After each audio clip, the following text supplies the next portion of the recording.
Yeah, look, it's prayer water cocoa. You can jump up on it now, you don't need the pogo. Yeah, we diving off, bitch, we about to splash. All up in the deep end, but we ain't up on a boat though. We gon' stir it up some similar to cake batter. Headed to the top, no skipping steps and no ladder. These questions ain't some shit up on the street. Can't just walk around and put the faith inside myself. Got to work, stop the doubt. Trying to change the world, you better change yourself first. Living my life to the fullest, no round trip ticket on that hearse. I'm a star, so I burst. Entrepreneur, I got merch. Put your back against the wall and I can show you what you worth. We go in, we get deep. TLC the way we creep. Need a mop, need a top, cause where we spilling all the tea. This that prayer water cocoa, keep me right in it weather. On my way to the promised land, can we get there together? Yeah,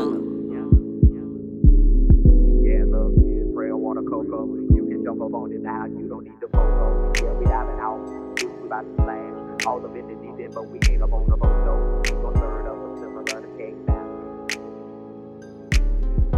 Turn up. What it do, good folk? What it damn do? It's your boy Jalord, and we keep it moving like a treadmill with no kill switch up in this thing. Yes, sir, we up in here, man. Episode 5, prayer water and cocoa butter. It go down. I hope everybody's doing splendid. Family's doing well. Things going right in your relationships and everything like that. The bills are getting paid. I truly hope everybody, all of the listeners, and everybody's doing well. We appreciate you for coming to the congregation, prayer water and cocoa butter, man. We've had some new subscribers and followers. That's prayer water and cocoa butter on everything. Anchor, the podcast that actually hosts, the host of the podcast, that website, Anchor, everywhere that you would find podcasts. So thank you guys for listening. We do it for you. We do it for you. So it's that simple. That's the biggest thing. But please subscribe to the YouTube channel. Please follow the Instagram page. Link in. I think you can subscribe, leave a voice message on Anchor. You can support on Anchor. You can do all of these things. So that all helps out the podcast and helps me to keep delivering, a great podcast like I try to do for y'all, man, every time we get together. Every time we get together. But turn up, man. Let's get into the way. Hey. Let's get into the way. Wow. Let's get into the way. Fuck what you heard. We give it to you straight. Yes, no chaser with no cash. Let's get into the way. Let up. Let's get into the word, man. I had an interesting week. It was peculiar. It was peculiar in fashion. And I'd wanted, I act in trying to, do a lot more with that. Do stand up. We'll see about this music bug, man. It's been biting me. It won't get off of me. I mean, music is my first love. We'll see about this music bug. It won't leave me alone. But yeah, man, there's a few things that I have interest in as far as, being an entertainer. That's why how I view myself. We all should, we're all talented at multiple things, and I feel like if you have an aspiration to do it, you should deliver that, but really been working kind of hard over the past couple of years is getting, doing more acting, have a commercial agent, trying to get a theatrical one, trying to do more, actually trying to get a better commercial agent. No disrespect, but she ain't doing a goddamn thing for me, to be perfectly honest. So you got to go. New year, new me, new year, new me. We out here chasing a bag, time waits for no man. But I had this audition. It was crazy for all of my actor friends that, are people that, not even actors, that when you do something, whatever it is, like if you're a rapper or if you're an artist or you're a dancer, you're a gymnast, when you knock something out the park. And it was wild because I had this audition and it was for a commercial or something like that, out of state. And I was really considering doing it. The price point was, pretty damn good, worth it and everything like that. More, more footage and, keep it moving, kind of, a little bit of a name. Let's go there, a time to network and do that. I felt so good about the audition, but it's crazy that you kind of can feel like that because 90%, I'd say 70 at least 60% to 80% of the auditions that you audition for, you're not going to get. You're not going to get the role. You're not going to get the job. Like the casting director, like contact me, like, hey, like, are you available? Like, oh my goodness, like, this is so funny, blase, blase, because it was actually shot in another state. She was like, I'm not sure if you're local, but she was like, please tell me you're local. I was like, no, like, I'm not local. Like, bitch, the audition was sent to LA. No, I'm not local. She's like, oh my God, you know what I'm saying? This is crazy. And, like, I don't really have a travel stipend, but the price point of the actual project was worth it to me to go. I was like, I didn't really need the travel stipend. I knew some people at the place in the place, the city that I was going to. Sometimes you got to invest in yourself for the opportunity. And I felt like the opportunity would have been worth it. It's funny things how things happen.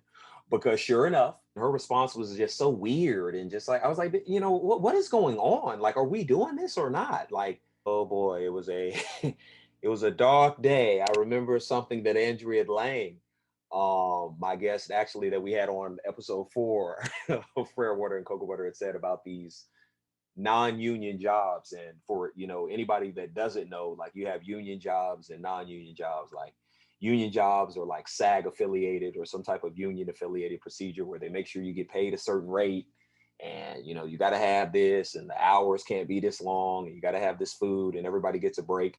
They basically look after the talent. If it's a non-union job, it can be a great job, but there's no like representation to make sure that things are going to be going appropriately. So it's a crapshoot in that hoe. You know what I'm saying? It's a crapshoot. This clearly wasn't it, because the one, it was like, I mean, it was literally like she got scared when I told her that yes, I would like actually come. Turned out to not to be the right opportunity for you, boy. But Chippendales, Detroit, that's your loss. That's your loss, and it's too cold out there for me anyway. I got better things to do. But that's why I don't brag though. That's why you got to be careful with all that. I thought about it too. I'm not gonna lie. I thought about flexing. I was like, gonna take a picture, on the plane, first roll of the year. I was like trying to decide, should I use portrait mode, like natural light, or studio light, or whatever. I was doing too much. This was not a bad opportunity, but it was just like a smaller opportunity. Sometimes, I feel like God, life, people, spirit, whatever it is, karma, whatever it is that you want to call it, whatever it is you want to call it. We don't got to argue about that. It was not for me to go. It was not for me to book that role, but we keeping it moving. And it was crazy. I got another audition literally like the next day, something in this city. So I'm going to stay here for right now. You know what I'm saying? The right opportunity comes up. I didn't mean that, Detroit. I didn't mean that. It's a lot of niggas in Cartiers right now angry at me. You know what I'm saying? I need a new agent. But if and it's not even like my agent is a mean or bad person or anything like that. She checks in once a year for the holidays and stuff. But I don't need that. I don't need that. I just need us to have a business relationship. You're sending me roles, you're sending me opportunities, multiple opportunities for audition. You know what I'm saying? I'm getting an opportunity to book some of these roles. Everything pretty much that I booked in the city, I booked on my own. And you can do a lot of stuff on your own, but as in all things, you need somebody to lift you up, man, and make sure that they're supporting you on your side, for real, for real. Capping. We don't cap over here. My agent, I'd be trying to talk to her or something like that. I remember I had like a conversation, and she was like, oh, we had talked for a few minutes, she was like, oh, like, Jalord, I gotta go, like, I'm getting a page right now. You're getting a page? What are you talking? Like, see, this is why this is why it has to stop. Like I didn't know if she was like joking or like being silly or what, but she hung up the phone. So I guess she was being serious. There's no time to waste. And if somebody is not meeting the criteria, that's whether it be a relationship, whether it be a friendship, whether it be a career, a business path, partnership, whatever it may be. Straight up. People think just, oh, we've been friends or I've known the person for 15 years. I don't give a damn. Like, when's the last time that they actually showed you that they were a real friend? A lot of times, man, it gets stale. You got to shake it up. You got to keep it moving. What have you done for me lately, man? It ain't personal. I actually watched this great comedy special. I probably watched like, before even trying to having any aspirations for being a comedian, I've just always been a fan of comedy. Always been a fan of comedy for the longest time I can remember. I'm always, just kind of checking out different comedians and different comedy, everything, and watch a lot of specials. And I saw this special, man. It was so crazy too, because I was actually watching a couple of other specials. I'm not gonna mention the comedians' names, but the specials both were just lacking. When you're doing comedy, it does matter. Like, comedy is the laughs that you get are based on a lot of things. What time is your show? What day or night is your show? What area of town is your show in? What is the racial clientele of the show? How is the staff acting at the venue where you're trying to throw the show? But there's so many factors and so many things that decide, whether or not people are going to be in a mood to laugh that night. Is your ass funny? That's a big part of it too. And I saw these other comedy specials where these guys were both talented. You could tell that they were there for a reason, but it just seemed like so made up. And the funny thing about the special that I'm talking about, this is actually, man, George Wallace. And I didn't even I clicked on George Wallace's special. The special is called The Vegas Bootleg. It's actually on Amazon. I clicked on the special literally kind of like laughing to myself, because I know who George Wallace is. I've seen, he's known for like a lot of stuff. He actually lived in New York, came up as a comedian in New York. He was, best friends with Jerry Seinfeld, best man at Jerry Seinfeld's wedding. They're extremely close. He's done movies, Rage in Harlem, Car Wash. He was actually in Batman Forever. So I knew who he was, but I'm just like, I know him as kind of like an older guy. I think he's like 68. And I just he wasn't on my direct radar as far as the specials. And that's why I try to make sure that I watch different people. And I wasn't even planning on watching it too long. Like, it was probably one of the more funnier things that I've seen in some time, like at least over the pandemic. Like, it was hilarious. And I think he was actually, the special was in Vegas. I think he had a spot at the Flamingo Hotel. If you've ever been to Vegas, you already know. Vegas is a trap in more ways than one, obviously, not just the strippers. Vegas is a trap. You know what I'm saying? So the crap tables, the all the money, all the gambling and all that, the sports betting, it's a trap, man. You know what I'm saying? It's a good trap. You feel good, like they got me. They got me. But let's do it again. Let's do it again next year.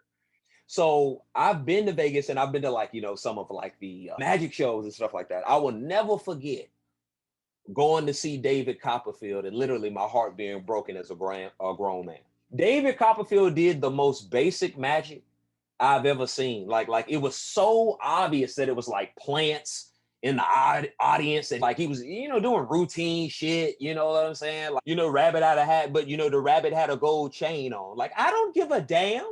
So it's a trap, man. They get you. And this guy's special, man. I don't know. Everybody may not be enjoyed as much as I did, but if you're a comedian, I truly encourage you to check it out, man. I feel it was like damn near a masterclass. Like, he just kept the jokes coming, man. Like, the jokes were so dirty. He had these dirty ass, old school Red Fox, kind of jokes. And he wrote for Red Fox, for Sanford and Son. He actually was hired by Red Fox to write for the show. But he just has this dirty, unabashed, blue, he don't give a damn what year it is humor. But he also has this weird way of not really offending people. He really didn't even like bring up race. Like, I remember he had this joke about like George Zimmerman. Like, the crowd had been laughing, everything he was saying was so funny. And it was like, the crowd kind of paused.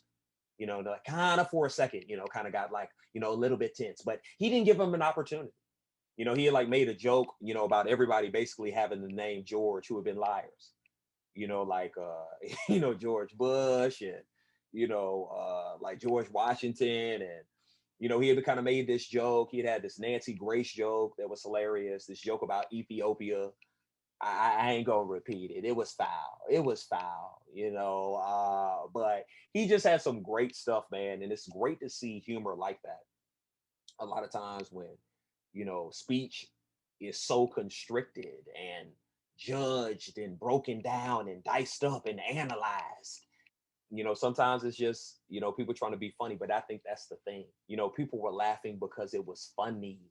I've always said that, and I've always believed that. Like, you can make jokes about race if you're of a different race. You can make jokes about gays or, Southerners or, people from, Alabama or people from New York or, overweight people. You can make jokes about people, but you got to be funny. You got to be funny, man. You know, you got to make these people be able to laugh at what it is that you're doing and have some type of like, oh, okay, I don't want to whoop his ass. It felt good to laugh like that. It really did. And I've watched some great specials, but that was just one that was kind of unexpected. He was actually in Hubie Halloween on Netflix. This was like, they dropped this like last year. So he's consistently been working. And to kind of still have the aspiration to want to get up on stage. And, you know, I think, like I said, that he retired after 10 years, you know, that was dope. So, man, I truly enjoyed that. And, you know, I encourage you, check it out. Check it out. You know, I'd had a conversation too. It was a little wild. I'd had a conversation with a friend of mine, um, who we were just kind of talking about a few different things, and she had kind of reminded me of, you know, like something I had said about a friend, and I was like, no, that didn't happen. You know, I try to deny it as I typically do when caught in the wrong because it's not often, you know, and whether or not I'm denying that, you'll never know. But it's not, you know, it's not often. I don't get caught up too often, you know, in the wrong. But she kind of told me about something I was kind of trying to deny remembering it. It was crazy because it was a situation that really kind of, you know, just made me think, you know, just about, you know, friendship. It's what it really means, you know, sometimes kind of having an understanding. The situation basically was like I had a friend who, you know, I was pretty close to. I got quite a few friends that I'm pretty close to that I talk to, you know, pretty regularly, you know, all the time. And it was like we weren't talking, you know, like all of a sudden. And I remember this was like several years ago. I remember the friend that needed some time to themselves, you know, and it was like multiple months. I was like, damn. Like I went into angry mode with not being able to have, you know, not being able to conversate with this person. You know, I remember I was angry. I was like, what the fuck is going on? You know, because I just didn't understand. And I'm one of those people that's very, you know, kind of like, there's not just a whole lot of middle ground with me. You know, I've had to work on that. I've had to work. You know, it's trial and error. It takes time. You know, but I've had to really work on having middle ground, you know, because I'm typically like, you know, here or there. And not, I don't mean low or high as far as, you know, feelings. I just mean I'm all in or I'm not associated with it. I consider that as far as like relationships, women, friendships, projects I'm working on, anything that it is that I do, you know, I try to go hard. But I felt shunned. My first mindset was to like, man, cut people off. You know, fuck you too. You know, I'd had a conversation with my mom actually. I was talking to her and she was like, well, have you ever thought about, you know, what this other person is going through? And I was like, yes, you know, obviously they're going through something. We ain't talking, you know, they acting a fool. You know, I thought about that. And she was like, no, no, no, no. You need to, you know, really kind of think about, you know, the best thing that you can kind of do as a friend is just be there for the person when they come back around. You know, make sure that they're good, you know, okay. Obviously, they're not dead, you know, or nothing like that out here, but, you know, be supportive of them. No, because it's kind of judgmental. My mother saying that caused me to get a gift card as opposed to the sweater that I was going to get her because her birthday was around the corner. You brought that on yourself, but she was right. It just really kind of made me, you know, really think because I used to do that a lot in the past as far as like just cutting people off. And I think is that when you have real friends, you have to be a real friend back. I'm not talking about no bullshit. Like, of course, we all have to cut people off who are like leeches, latches ons, ain't worth shit. They ain't doing nothing. You know, they're not helping your brand. They're not helping you to do anything positive. You know, they're not supporting you. They're not clapping for you. They're not rooting for you to succeed. You can't depend on them. Fuck them. I'm not talking about like those randoms. I'm talking about like real friends. You have to be a real friend back. And that takes really like some, you know, really kind of having like some understanding and really having some patience, really knowing that this person, man, would do the same thing for you. And you just have to be patient, man, and do that back. And I got some nerve. I really do. Because I really be doing the same thing sometimes. You know, I be having people like, Jalord, you left your text messages on red, you diabetic dumbass. Pick up the fucking phone. But sometimes I get it, man, you just don't be in the mood. You don't be in the mood for whatever reason that it is. But like you know, I know the real friends that I have, they understand when I'm the same way. When I kind of don't want to be bothered or I just need time to myself. It's nothing personal, you know, and for you to take it as such is selfish, you know, to be perfectly honest. So that was something, man, I'm glad that she brought it up as she typically tends to do, you know, got a great memory. We used to date, as I recall, she never used to remember to bring her pocketbook. out when we used to go eat. But that's beautiful that you remember this. My God. But friends, no cap. You know, how many of us have them? Friends, no cap. Ones you can depend on. We're done. We're about to get into another episode of All Up in Your Business, but respectfully, that's how we do. In Prayer, Water, and Cocoa Butter, man, we got a guest, rapper, audio engineer, entrepreneur, Kid Kern, man, coming up in the building to drop in, drop a little knowledge, see what's going on, chop it up, with Prayer, Water, and Cocoa Butter. You know how we do. We dive off the deep end. We get deep. We ask the real questions. We want to know so we can help the people. Home base is Anchor, man. Anchor.fm.com. You know what time it is, man. Your boy Jalord. Follow me at JalordJMJ. Turn up. Turn up what it do. It's another episode of Prayer, Water, and Cocoa Butter with your boy Jalord Spencer over here. We all up in the all up in your business, but respectfully portion.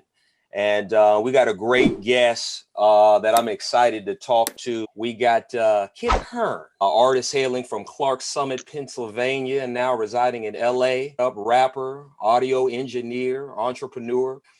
Kid Kern is actually right now fresh off the heels of his new 13-track release, S1-When, which is available on all platforms. Kid Kern, thank you for being on Prayer, Water, and Cocoa Butter, baby. How you doing? Thank you for having me, Jaloi, man. I'm doing good. I'm doing really good. Happy New Year in this motherfucker, man. How you feeling? 2021, baby. We made it. Absolutely. And I'm really stoked, man. I'm stoked. That was a rough year for everyone. We pushed through. It was. Speak on that, man. How was your 2020, man? How did it go for you? I mean, what did you learn? How did it change you? What was your 2020 about, man? What are kind of some of the things that you took away from it? Man, it changed me a ton. Honestly, though, looking back, like it was such an important year, at least for me. We did a show in Phoenix, or outside of Phoenix in Mesa, Arizona. This was when like COVID was like you were first hearing word of it. Okay. Like it was like kind of just getting on the news and stuff. But honestly, I had brushed it off. I was brushing it off at the time. And then I remember when we got back from that show, the word just kept spreading about coronavirus and everyone kept, hearing about it. And at first I was just brushing it off. I was making other plans like to do more shows and stuff like that. But as the seriousness of it increased, back in March, I remember understanding that everything was going to change in that I pretty much had to set some new goals for the year. And really just focus on myself. So in May, I switched my job. I went to a new restaurant. I took a lesser position there. Okay. Even a lesser pay. And at first, like I was really nervous, because I had a really good setup, like at my old job, and like I was able to balance my free time, with the music, and it was comfortable. I was able to know like, okay, I can, make this amount of money and then, put this much into the music, go do shows on these days. But I knew I had to switch. I had to make a change. So I got a new job, and at first it was really nerve wracking, but I had a little bit more free time on my hands. Okay. That's when I started hitting the gym like crazy. We have a mutual friend in common, and I think we were playing basketball. Was that the first time we had like actually met? I think so. I think so. I'd say right? So, yeah. I think so. Yeah, if I recall correctly, I had to stop you from getting into a physical altercation. If I recall correctly, your boy Kid Kern has a little bit. He likes to get loose. A little bit of an emotional problem. A little bit of no. Actually, I'm lying. Kid Kern. Actually, we have a mutual friend, man. We went and played basketball. I have a problem with my emotions. So Kid Kern, I have to thank him and the other friends, Austin, who were out there, because there was a gentleman who tried to take our spot, said he had next, and I wasn't going for it until our friend Melvin turned around and kind of quietly whispered to me that, Jaloi, we're in East LA and you're the only Black person out here. So I calmed down and I got my shit together. That was fun, man. That was a great time, man. We got in a good run, baby. Yeah, I think like there was like so many things out of my control. You know what I'm saying? Like my job, not being able to do shows, like the list goes on and on. Like just the pandemic itself, like you can't control it, and it can get nerve wracking. So being able to just like better yourself in one way that you can't control, which is like your fitness. That was very beneficial to, my mind. But the Okay. whole time, I was working on the album. I mean, I've been working on Yeah. this album for years. Yeah, man. Look, we got to Yeah, talk about it, man. We got to get into it. S1-When. I know you just dropped this album. Tell me about that, man. Tell me about the process, kind of what it took to get here. sure. Tell me about this album. Yeah, the album I've been working on for years, and like I had made so many songs. How long have you been considering professionally putting out music, your I'd own music? say since 2010, like Okay. my freshman year in high school, on like Okay, those cool. were like the MySpace days. Got you. Uh, yeah, I went by Young Kiwi back then. Young Kiwi. Yeah, Oh, you was that was ahead of my your first. time. You was ahead of your time. You gotta bring that young Kiwi back, man. And then Okay. Kid Kern came about eventually, but Okay. the second wind is Mm, I felt it. Like I felt like I hit a brick wall, mm, and then you have the choice to either give up or you can just keep trying to run and like push through it. I was listening to like a lot of David Goggins at the mm. time, and like Joe Rogan podcasts, and Okay. just listening to like those more motivational talks Hmm. and really letting those like words sink in. How did Thank you. you? I'd read that you, Kid Kern, obviously we're going to talk about some of your entrepreneurial pursuits and stuff like that. But I'd also read that, man, you have a background in audio engineering. It seems like Engineering is like, that played a part in kind of like your process. You yeah, can kind of do it a little bit definitely. And differently. I know we had chopped it up too. The last Hmm. time I saw you, we had chopped it up about the audio engineering. You record your own music? Yeah, absolutely. And Yeah. it took me so long to like learn how to do that. And now I'm on Logic, and Logic, I mean, I'm sure like the possibilities are Yeah, endless with Logic. absolutely. Like there's so many plugins you could download. Like Hmm. I have some Waves plugins. I'm about to get some more Waves plugins, and I've just found like a vocal chain that really works for me. So that's why like never been a big fan of going to like studios and stuff like that. Obviously, Got I've you. like dabbled and went to different studios, but the engineers can Hmm. never really get my sound right. And I guess Hmm. I'm just picky, but Yeah. yeah, I just like doing Well, it that's why you myself. got to do it yourself, man. Can't nobody do it the way Yep. that you do it. Doesn't know Nobody knows your Yep. sound the way that you Right. want it to know your Hmm. actual and your specific sound. With being a background as an audio engineer, rapping, wanting to rap and stuff like that, like Yeah. how did you like really though get into it and decide, man, this is something I wanted to do? Like, what's your with the music? Because you know what I'm saying? Like, I know that Hmm. obviously being an audio engineer gives you a lot of knowledge, but it doesn't Hmm. necessarily always transition into somebody being an artist, man. Like, what about you? Like, what's your message? Like, what do you be talking about?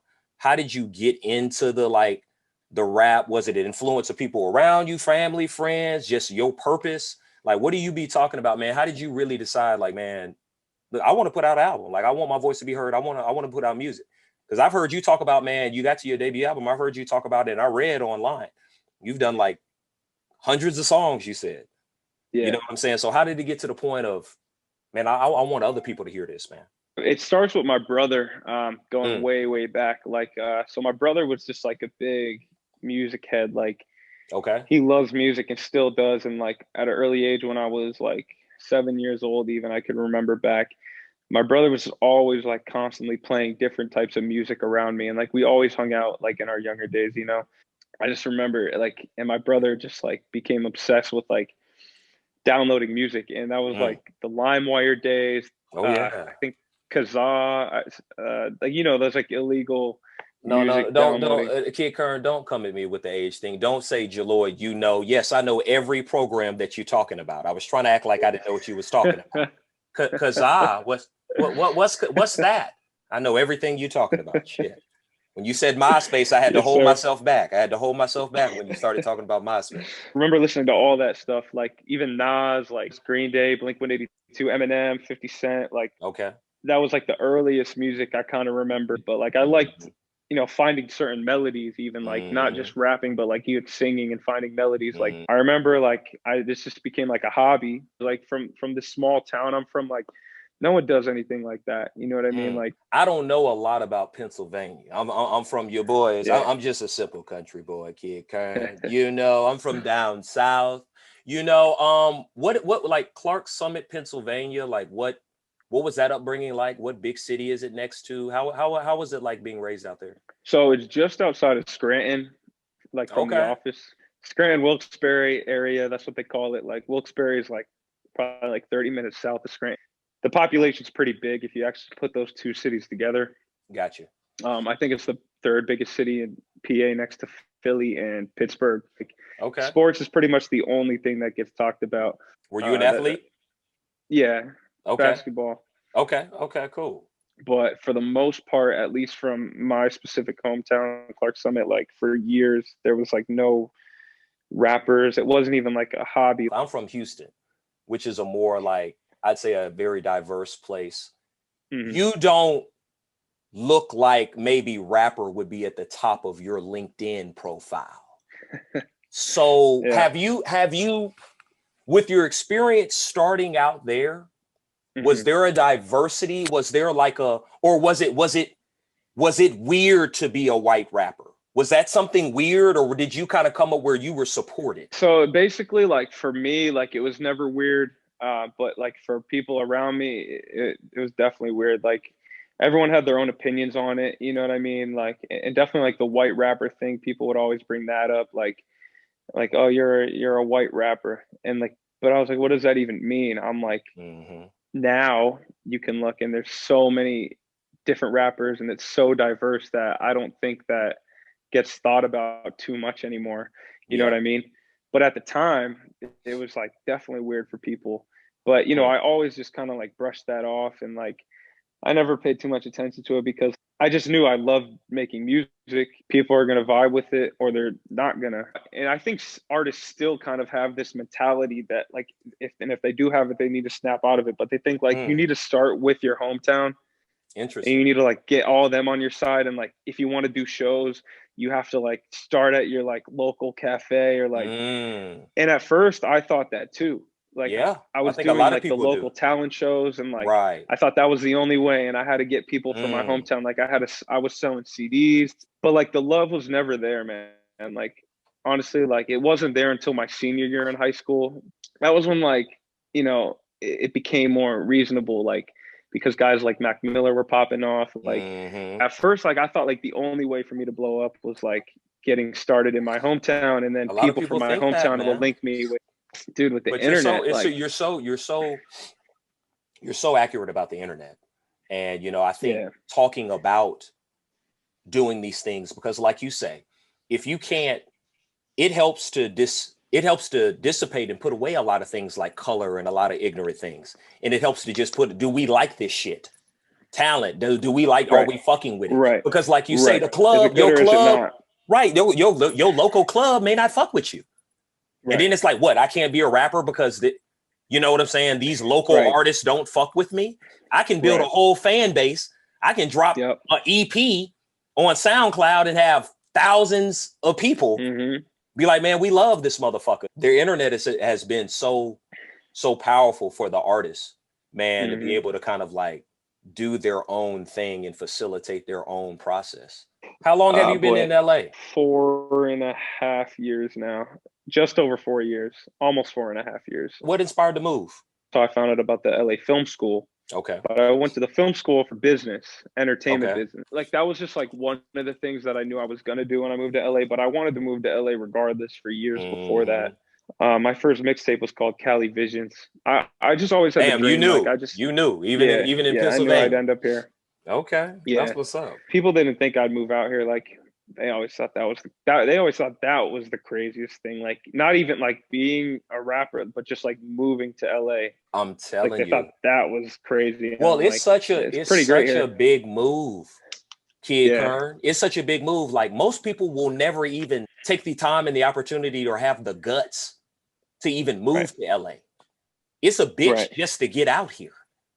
You know what I'm saying? It's a bitch to make that move, pick up, hey, I'm doing this. People look at you like you crazy. Yeah. You know, and if you just go by off of what you hear before you get here, you know, that persuades a lot of people to stay their ass home. You can't stay there giving yourself credit for moving to LA, because a lot of people do that. Oh, I moved to LA. Now you're not doing shit. You know what I'm saying? So you can't stay there, but people have to give themselves credit for picking up and even making that step. But just like you know, I wanted to go bigger. Or man, you know, I don't think nobody moved here to do nothing small. Nobody came out here to say, I want to be a barista. You know what, Right. nigga? I'm going out No to one. LA. The Starbucks out there. Have you seen them Starbucks out there? God damn. Like, nigga, I'm gonna be a barista. I'm going out to be a barista.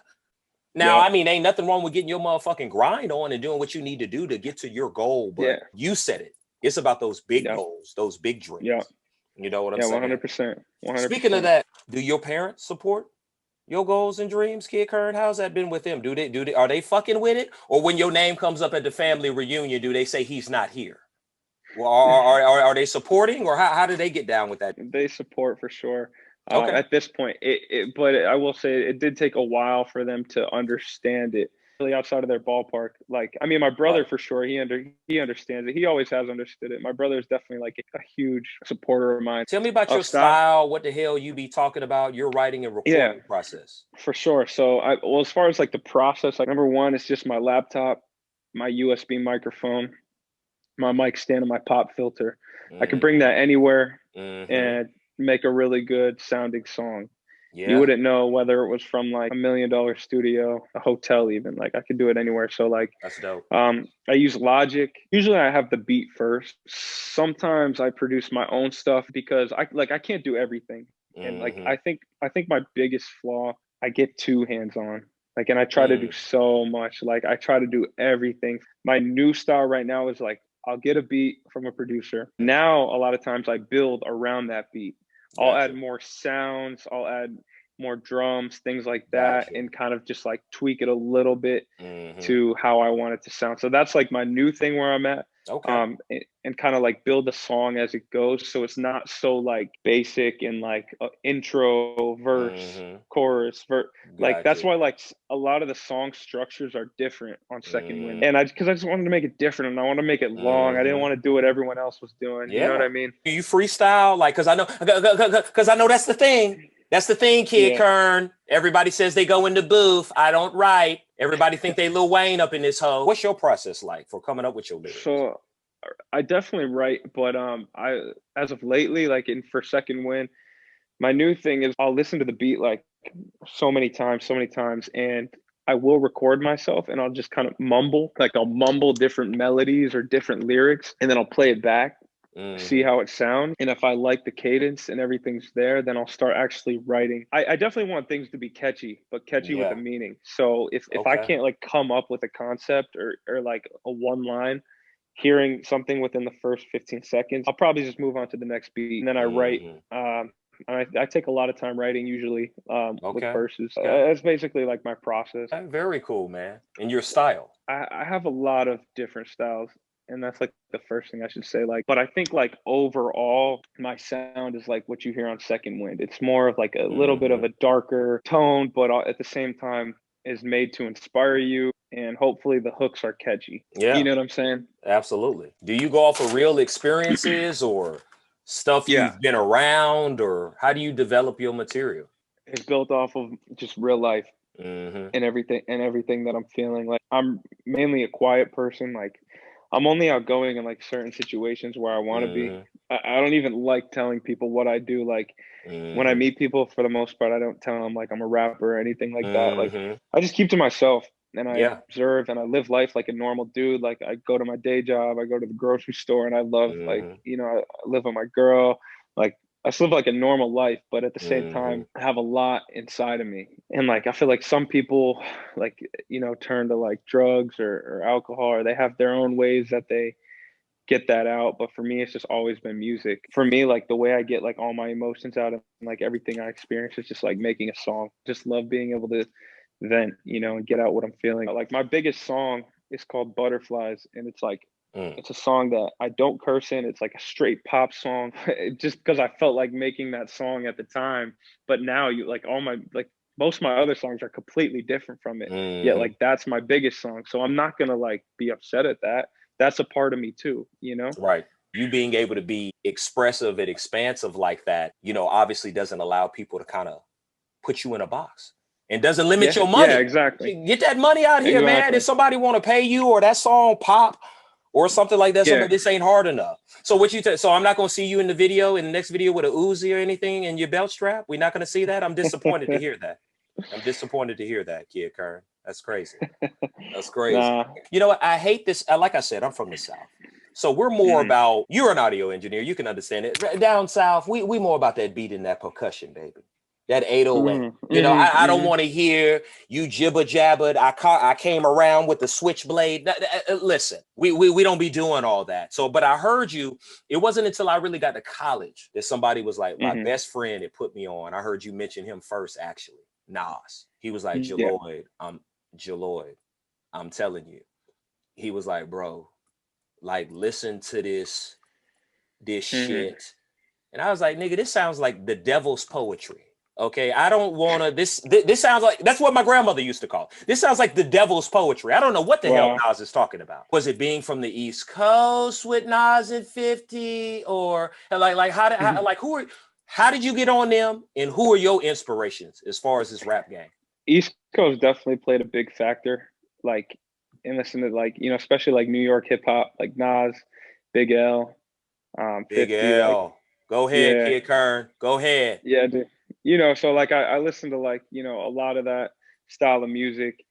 Tupac was obviously really big too. I know he was, I mean, he pretty much claimed himself as like a LA artist, but I know he spent time in New York too. But I think he was born in New York. Yeah, he was born in New York, and then he moved to LA. But yeah, dude, like that was like my earlier inspirations. Like that was like really what got me into like hip hop. Like my older songs like were almost like modeled after like songs like Nas, like a really like hard sounding beat, and then just straight bars, like no chorus, like just like bars. I'm just rapping. Yeah. As I got older, I started liking like good hooks, you know, and good melodies. I started listening to dudes like Kid Ink.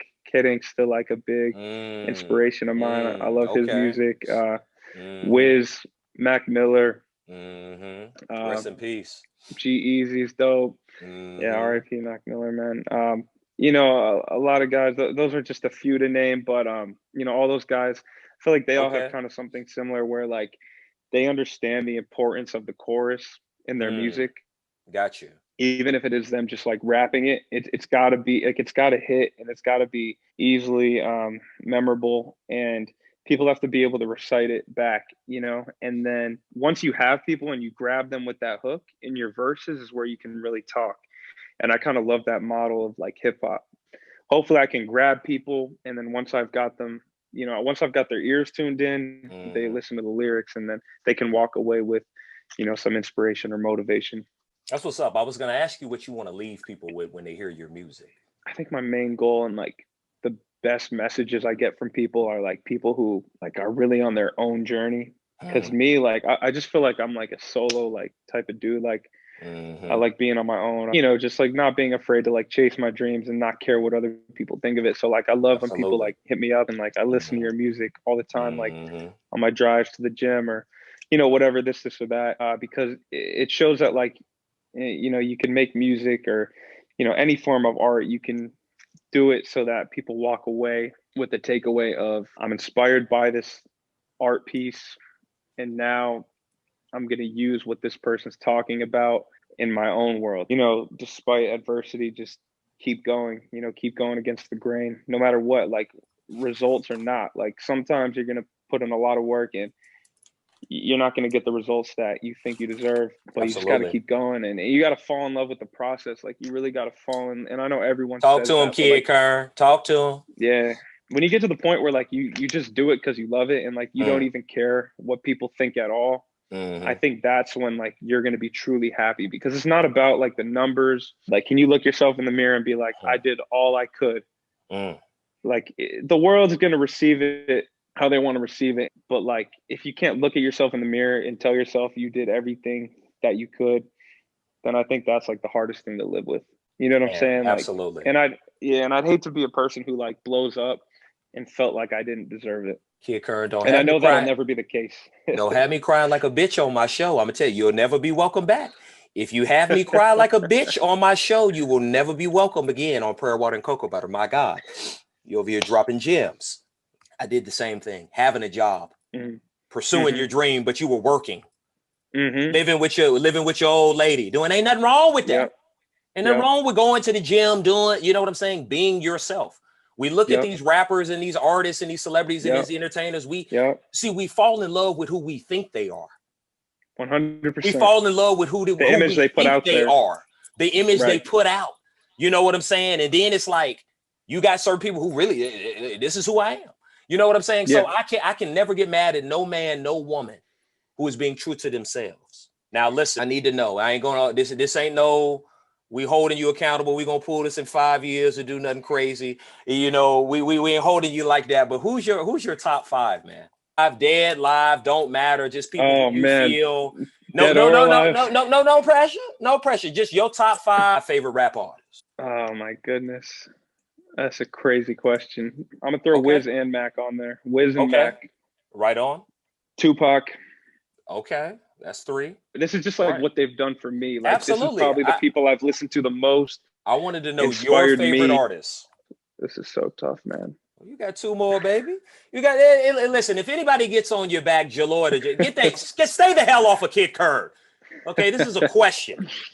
You know, I'll throw Nas in there, but Nas, even like his song "I Know I Can," like that was like one of his big radio hits. But like, what a message, you know? Absolutely. What a message. Like, and anyone who could do that and like get to the mainstream level, but still like put a message out there, they deserve all the credit in the world. So I got one more. One more, just somebody you like. Kid Curren's Prayer Water and Cocoa Butter top 5. when you on Joe Rogan, it may change. When you on Joe Rogan, it may change. We'll go J. Cole. J. Cole. Okay. Yeah. Okay. That's what's up. Hey, that's a solid list. What we got? Let me run it down. We got Mac Miller. We got Wiz Khalifa. We got Tupac. We got Nas and J. Cole. That's okay. Yes, sir. Okay. Yeah. Okay. I'm pretty happy with that 5 off the top. Listen, when they come, if they come for you, send it to the DM. Send it to we on Instagram at Prayer Water and Cocoa Butter on Instagram, man. DM me, man. DM me about Kid Curren's list. I appreciate you for digging deep and coming up with your top 5. We respect it over here at Prayer Water and Cocoa Butter. I wanted to know, man, what's the biggest lesson that you've learned, you feel, in LA? I want to touch on this topic of like working like a real job or like working like a day job. Speak on it. I think like in LA, especially, like you have to, whatever your day job it is, whatever your day job is, like whatever it is you do, that's like your bread and butter, like however you make your money. I think you need to put like 110% into that and go as hard as you can. And like maybe you work at Starbucks, right? Like you need to go as hard as you can at Starbucks, because that work ethic and the people you're going to meet doing that, and like, you know, that discipline you learn from jobs like that, it's going to translate over into your passion. Absolutely. Like I need money, and like I can't work on music while I'm at work. So like, let's just like dig deep at work and like go as hard as I can and try to make the most money I can there, try to meet the most people. Right. So like, I think in LA, especially, like people think like they're going to meet someone or like some agent or, you know, big shot at their job, and they're gonna be like, you don't need to work here. Like, I'm going to sign you for $1 million or whatever. Like that rarely happens. And honestly, if that does happen, you might not even know how to handle that level of success because you haven't had like the responsibilities of something that's like a little bit on a smaller scale first. Facts. So I think in LA, like the biggest thing I've learned is like take your day job really seriously and take every little thing that you do in life seriously. Like try to like make your bed in the morning, you know what I'm saying? Try to keep your apartment clean, like do all those little things, because that's going to translate over into your craft. It's going to show, might end up helping your career way more if you go harder at your day job than if you just slack off and think like your dream's just going to magically happen. Wow. That's what's up. Where is Kid Curren going to be in 5 years? Where do you think? Definitely want to be doing something with the X-Lines app. I just want to throw that out. Yeah, man. Yeah, we gotta talk your entrepreneurial pursuits, man. Tell the people about this X-Lines app. But yeah, X-Lines is the app. Obviously, you know, me and Melvin. Shout out to Melvin Diaz. Yeah, shout out to Melvin Diaz. We've been working on it. Had him on the show as well. Yeah, tell me about this. Yeah, so we've been working on that with a group of other guys. So it's basically an app where you can hire people to wait in line for you. And I've put in a lot of like work with that. We all have. And I just want to see it go somewhere and be a part of my life. I don't know how big it's going to get or where it's going to go specifically, but I know it's a concept that will be a thing, whether I do it or not. So I'm just trying to push it as hard as I can right now. Melvin's trying to push it as hard as he can, and the group of other guys we work with are trying to push it. So I think definitely once that kind of starts popping off, it'll be a part of my life. So within 5 years, I definitely want that app up and running. Awesome. And it could be a good source of income, you know, and it's also going to change the world. So that's like one thing that I definitely see kind of taking off within 5 years. Okay. Music wise, I just want to keep doubling, tripling everything, but I take everything kind of one step at a time. I think if I put like the best content out that I can possibly put out, the results will come no matter what. I definitely want to just be financially stable off music, where if all else fails, everything else I have going on in my life, I can rely on music to still pay the bills. I want to have a normal life. I want to have a family. I want to have kids. So I definitely want to start getting into all that stuff within 5 years, but definitely like keep growing the music 100% until the point where I could be financially stable from it. But obviously, I'm still going to keep working other things because I like doing like a million things at once. You know, it keeps my mind right. So yeah, I just want to be busy, man. I guess to wrap it up, I just want to be busy and keep growing everything. Like Kid Kern, I want to keep growing. I want it to be a household name, X Lines, but I just want to be a normal dude too at the end of the day. So I think like not a lot of people are able to do that or want to do that. They get like obsessed with this like lifestyle, but I feel like that's not for me, you know, like the partying and all that stuff. Like I feel like really none of that's like for me. Like, you know, I just want to have a crib, have kids, have my dog, like just be a normal dude, but also, you know, be happy and keep making music and what I love, man. I ain't mad at that. Ain't a damn thing wrong with that. We ain't gonna disagree with you on that one. I can dig it. Prayer Water and Cocoa Butter, Kid Kern, has been my driving force, and we'd be remiss if we didn't let the listeners know what that was for you. What are the things that allow you to keep this mindset to do 100 songs, hundreds of songs, and maybe they didn't get the reception, or maybe they were building your foundation up to second wind and having to get out of your own kind of neck of the woods to kind of get some of the recognition and do some of the things that you've been able to do. What are the things that have helped you to keep this mindset and to think about where you want to be in 5 years? Family, for sure. Like family means a lot to me, you know, especially like the distance between me and like my actual family out in PA. Cause it's like, especially during the pandemic. Yeah. Like I haven't seen them in a while. And even aside from this pandemic, it's still hard to see them. That definitely drives me a lot. I want to do well for them. I want to provide for them. I want to make them happy. You know, I want to be able to give to them and give back to them. My girl's a huge driving force for me. Like anyone in my life who kind of depends on me, you know, I try to be there for my friends. You know, I have a lot of like, you know, close friends, and I have one friend who plays professional ball over in Europe. He's in Newcastle, England right now. Oh wow! Shout out to Evan Maxwell. Yeah, he's like, he's a big inspiration of mine. He's like a mentor to me, but you know, he's someone who I want to see do really well. And you know, I feel like we kind of like feed off each other. Like I feel like you need someone to see like pushing, you know, and you know, it's even being around like guys like you and Melvin, like who are pushing themselves, and you see, you know, other people growing positively in a certain direction. So I definitely like feed off that, and that drives me. That's what's up. And obviously the supporters, the fans, like everyone who gets something, even if it's one person, like even if I dropped a song next week and it literally got one stream, but that one stream like helped change someone's life, like I'm gonna keep going for that one person. That's awesome. Kid Kern, let everybody know, man, who wants to support, who wants to learn more about you, who wants to say something disrespectful about your top 5 list. Haters are welcome as well. You know, you ain't getting nowhere without them. You ain't getting nowhere without them. You ain't getting nowhere without them. But man, let everybody know where they can find you, your socials, all of that good stuff. Yeah, so at Instagram, I'm probably most active on there. It's just at the Kid Kern. That's THEKIDKERN. And then anywhere else, just type in Kid Kern, KIDKERN. Kern, anywhere, Spotify, whatever your preferred platform is. And we will make sure to, when this is released, obviously put all your socials up there and everything like that. But yes, sir. I'm gonna share it for sure, and I can't wait, dude. I can't wait to see it. No, I'm excited because I know you've got some good guests on here. We've got some good guests, and more than that, baby, we got some fire content. We talking in this whole Kid Kern. We're talking. Prayer Water and Cocoa Butter, man, is about digging deep. Prayer Water and Cocoa Butter is about the things that me and you were talking about, like what's really important. You know what I'm saying? Independence, family, having people try to support what it is that you do, making 100,000 songs and not getting the reception that you deserve, but still having a smile on your face, working the fuck out and keeping it going. That's what Prayer Water and Cocoa Butter is about. So we try to engage. That's why I say, man, I'm going to talk to celebrities, entertainers. I'm going to talk to everybody, you know, the everyday man and woman that got a family or two on the side.